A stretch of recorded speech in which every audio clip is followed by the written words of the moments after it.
বসো। হ্যাঁ, এইবার বসেছে। ক্লান্ত হয়ে গেছে। এটা কে? এটা কে? এত শান্ত না? কি? এটা কে? এবার আমি আদর করি, এবার আমি আদর করি। দাঁড়াও। আজ সানডেতে আমার বাড়িতে দেখো, সানডেতে আসার না, এসছে মাম পাপা একটু কাজে বেরিয়েছে, দুপুরবেলায় লাঞ্চ করার পর আমার কাছে রেখে বেরিয়েছে। এখন কম্পিউটার পড়ছে। মানে ব্লক টেস্ট ওদের শুরু সেপ্টেম্বরে। সেপ্টেম্বরে কত? 7 না? Third September block test start. কিন্তু তার আগেও এখনও ক্লাস টেস্ট চলে যাচ্ছে। এই টিউসডেতে আছে একটা জিকে, তারপরে আছে কম্পিউটার।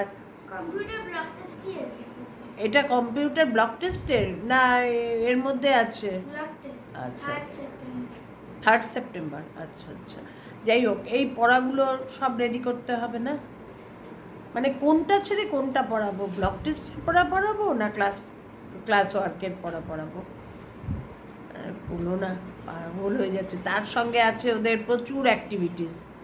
ম্যাঙ্গো পিকল বানাতে হয়েছে প্রিজার্ভেশন অফ ফুড করে, সেটা রেডি করেছি, ফটো টটো তুলে পাঠিয়েছি। তার পিকচার রেডি করতে হবে, তার সম্বন্ধে লিখতে হবে, সেটা আবার বাবানকে বলতে হবে, না দেখে অডিও করে রেকর্ডিং পাঠাতে হবে। মানে প্রচুর অ্যাক্টিভিটিস করে ফেলেছে, জানো না? আমার মেয়েরা যখন পড়তো না, একদম এসব ছিল না গো।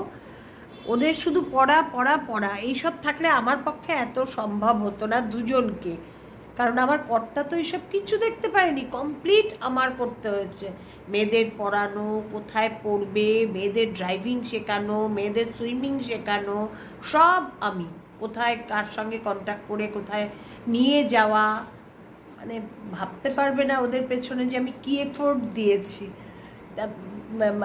মানে বড় মেয়ে সর্বক্ষণ বলে এগুলো মাম না করলে আমাদের কিচ্ছু হতো না। কারণ বাবা তো বেরিয়ে যায় সকালবেলা, রাত্রে ঢুকতে কখন ঢুকবে কোনো ঠিক নেই। তাই বলছি, এইসব যদি সাইড অ্যাক্টিভিটিস এত থাকতো না, আমি পারতাম না, আমার পক্ষে সম্ভব না। কারণ আমি এত কম্পিউটারাইজড কিচ্ছু এত বুঝি না। আর তখন এত ল্যাপটপেরও ব্যাপার ছিল না, ডেস্কটপ ছিল ঘরে আমার। আর এত আমি চালাতেও পারতাম না। মেয়েদের আমি যদি গাইড না করি, ওরাও সেইভাবে স্কুল থেকে যেটুকু শিখে আসতো তাই। এখন এত পড়াশোনা, এত আবার উঠলে কেন? কম্পিউটার লেখাচ্ছি, একবার লিখলে কি বলো তো, বলতে গেলে একটু ভুল করছে, একবার লিখে ফেললে আর ভুল হচ্ছে না। না, বসে পড়ো। তুমি সেকেন্ডারি মেমোরিটা হয়ে গেছে?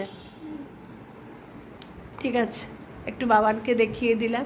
বাবান এসেই তো ঘুমিয়ে পড়েছে, এসছেই 3টের সময় এসেই শুয়ে, ওকে নিয়ে আমরা শুয়ে পড়েছি।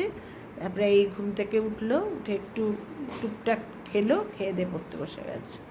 বাবান বড় হয়ে গেছে বলো।